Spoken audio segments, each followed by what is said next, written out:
महिलांकडे 4 wheeler आहे घरामध्ये त्यांना वगळणार. का वगळणार? 4 चाकी गाडी जर जुनी असेल किंवा त्यांना विकायची असेल तर तुम्ही काय लाडक्या बहीण योजनेची तुम्ही योजनाही बंद करणार आणि उद्या त्यांनी गाडी विकली तर? आता महिलांना जोर का झटका देण्याचं कारण काय? का महिलांना वगळण्यात येणार आहे?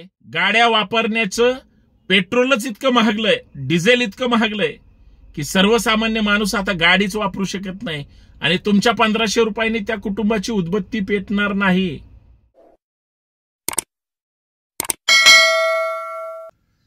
लाडकी बहीण योजना राज्य सरकारने आणली.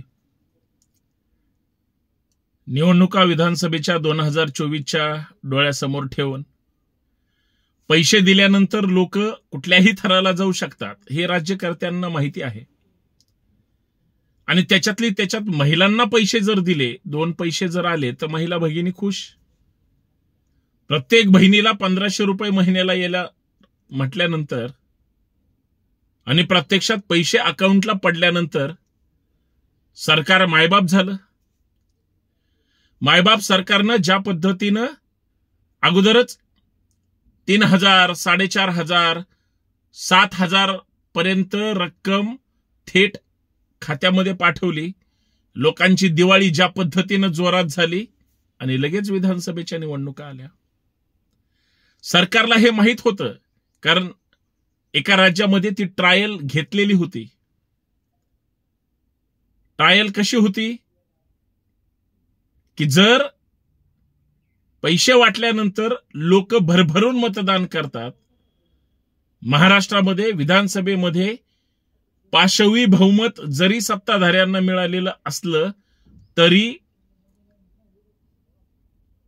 मतदान तेवढं त्यांच्या पक्षाला झालेलं नाही किंवा जी काही गडबड करून सत्तात बसलेले आहेत, सत्ता मिळवलेली आहे, भले गोष्टी कुठल्याही असू द्या, कुठंतरी काहीतरी गोंधळ आहे, नक्की नाकारता येणार नाही. सगळ्यात महत्वाची गोष्ट, लाडकी बहीण ज्या पद्धतीनं सरकारच्या धोरणांच्या तत्कालीन मुख्यमंत्र्यांच्या चेहऱ्याकडे बघून लोकांनी विश्वास ठेवला, भरभरून मतं दिली. लोकांना वाटलं तोच मुख्यमंत्री परत येईल, तोच लाडका भाऊ सत्तेत बसेल. पण दुर्दैवानं सत्तेची गणितं फिरली आणि नंतर त्यांना सत्तेतून अर्थात पदावरून पाय उतार व्हावं लागलं. लाडक्या बहीण योजनेचे जे निकष अगोदर होते, याचा अर्थ रेशन कार्ड असेल, आधार कार्ड असेल, बँकेचं पासबुक असेल, रहिवासी दाखला असेल आणि ज्यांचं वय 65च्या आतमध्ये आहे अशा प्रत्येक महिलेला अगोदर मोबाईलवरून त्या ठिकाणी फॉर्म भरून घेतले. नंतर ती सिस्टीम बंद केली ऍपवरून, कारण लोकांनी मोबाईल ऍपवरून असेल किंवा लाडकी बहीण योजनेच्या वेबसाईटवरून असेल, हजारो करोडो फॉर्म भरले गेले. ज्यांना गरज होती त्यांनीही भरले, ज्यांना गरज नव्हती त्यांनी पण भरले. शेवटी प्रत्येक महिलेचा अधिकार आहे. सरकारनं जर महिलेसाठीच योजना काढली असेल तर न्याय सगळ्या महिलांना मिळाला पाहिजे. आपण ज्या वेळेस सरकारची चूक होती त्या वेळेस याच संतोष शिंदेनी आपण बराच वेळेस वेगळ्या वेगळ्या गोष्टीसाठी आक्षेप घेतला, ताकदीनं सरकारशी भांडलो आणि त्या त्रुटी दूर करून प्रत्येक महिलेला लाभ मिळवून देण्याचं काम केलं. मग निकष लावले इन्कम टॅक्सचे, निकष लावले 4 व्हीलर गाडीचे, निकष लावले श्रीमंतांनी त्या ठिकाणी करायचं नाही, सरकारी नोकरदार असतील त्यांनी भरायचं नाही. परंतु ज्या महिला खरंच गरीब आहेत, सर्वसामान्य कुटुंबातल्या आहेत, एका घरामध्ये 2-2, 3-3, 4-4 महिलांना पैसे मिळाले. महागाई सगळं महिला विसरल्या, बेरोजगारी महिला विसरल्या, मुलाला नोकरी मिळत नाही तरी महिला विसरल्या, मुलीला नोकरी मिळत नाही तरी महिला विसरल्या, तरुणांना कर्ज मिळत नाही कारण सिव्हिल स्कोर खराब आहे तरी महिला विसरल्या. 1500 रुपयासाठी सगळं विसरल्या, भरभरून सरकारला मतदान केलं. सत्ताधारी अर्थात भाजपच्या देवेंद्र फडणवीसांना वाटत नव्हतं इतके त्यांचे आमदार निवडून आले. शिंदे साहेबांचे निवडून आले, अजितदादांचे सुद्धा निवडून आले. परत सत्तेमध्ये बसले. मुख्यमंत्री असणारे उपमुख्यमंत्री झाले आणि उपमुख्यमंत्री असणारे मुख्यमंत्री पदावर बसले. दादा मात्र तिथंच राहिले. सत्तेवर बसले. आता लाडक्या बहीण योजनेचे निकष बदलण्याचं षडयंत्र सुरू आहे. आता म्हणतात ज्या ज्या महिलांकडे 4 व्हीलर आहे घरामध्ये त्यांना वगळणार. का वगळणार? शासनाची योजना ही महिला भगिनींच्या उन्नतीसाठी आहे. 1500 रुपयांनी काय होणार आहे? पण जाणीवपूर्वक 4 चाकी गाडीचा निर्णय लावून आता परत सर्वे करणार आहे. पण याच्यामध्ये 2 गोष्टी फार महत्वाच्या आहेत.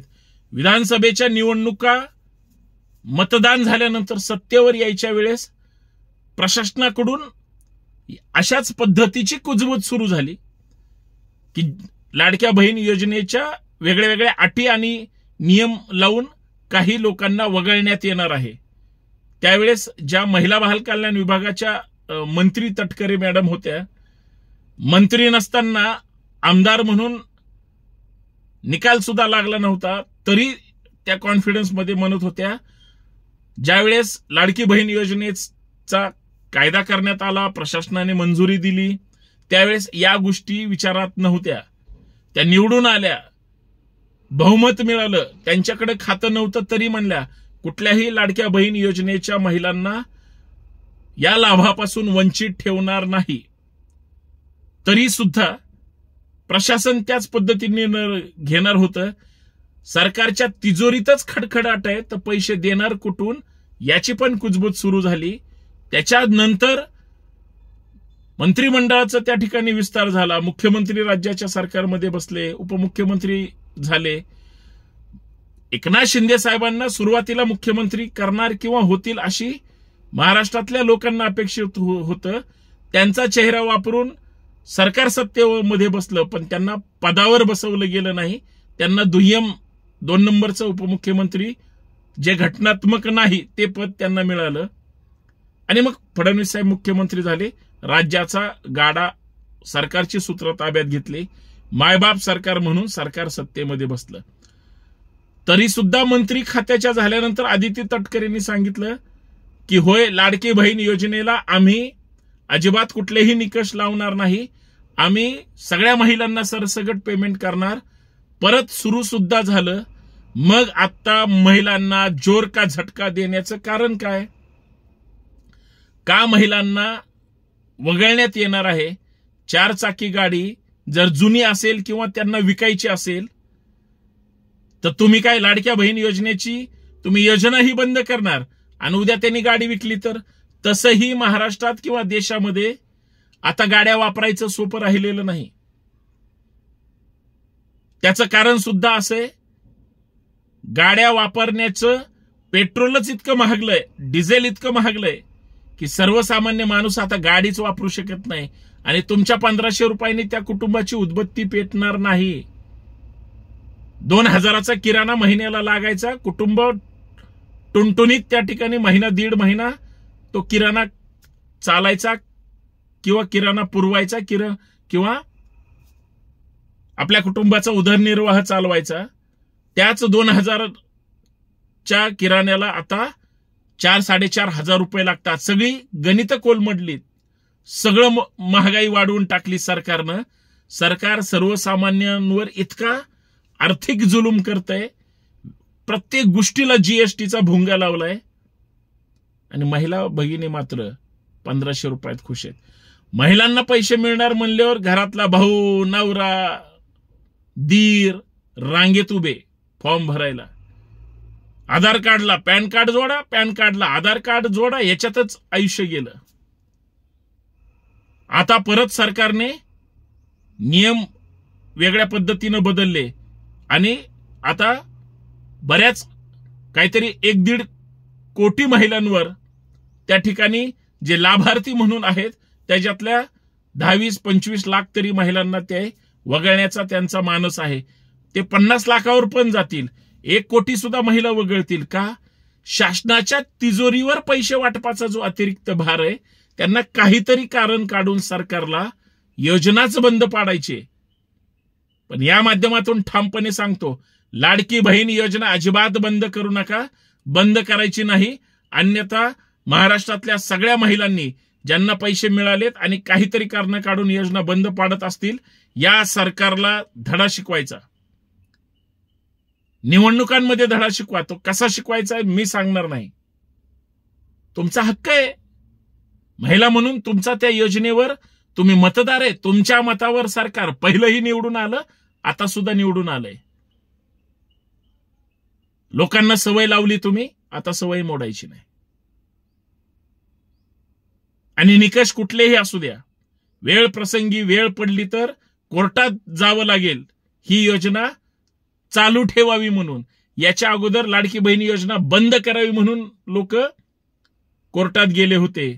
कारण 2 वेगळी वेगळी आहेत, पण अगोदर नको म्हणून गेले होते, आता हवे म्हणून. कारण सरकार जर दुटप्पी आणि द्वेषभावनेतून हे सगळं करत असेल तर हा महिलांचा अवमान म्हणा किंवा सरकारकडून लाडकी बहीण योजनेमध्ये 100% महिलांची फसवणूक केली जाते. अगोदर द्यायचे आणि नंतर काढून घ्यायचे. काही तर चर्चा आहेत महिलांकडून वसूल पण केले जाणार. ज्यांच्याकडे 4 चाकी गाडी आहे त्या महिलांकडून वसूल सुद्धा पैसे केले जाणार आहेत, अशी सुद्धा कुजबूज आहे. सांगा महिलांनो, काय केलं पाहिजे? तुम्ही तर पैसे मिळाले की खर्चून टाकले असतील. तुम्ही पैसे जवळ ठेवणारच नाही, किंवा तुम्ही घरात कशाला वापरले असतील. सरकार आता वसूल करणार असेल, तुम्ही पैसे देणार कसं, हा माझा प्रश्न आहे. म्हणून सरकारनं एकतर फसव्या योजना काढू नये आणि ज्या योजना काढल्यात ते शेवटपर्यंत त्या ठिकाणी घेऊन जाव्यात. जनतेची फसवणूक करणं म्हणजे सत्तेतून पायउतार होण्यासारखा प्रकार आहे, हे लक्षात ठेवा. धन्यवाद. लाडकी बहीण योजना टिकली पाहिजे आणि प्रत्येक महिलेला लाभ मिळाला पाहिजे. आणि ज्यांना लाभ मिळतोय त्यांचा कायम ठेवला पाहिजे. कुणावरही अन्याय करू नये, हे माझं वैयक्तिक मत आहे. धन्यवाद. जय शिवराय, जय जिजाऊ.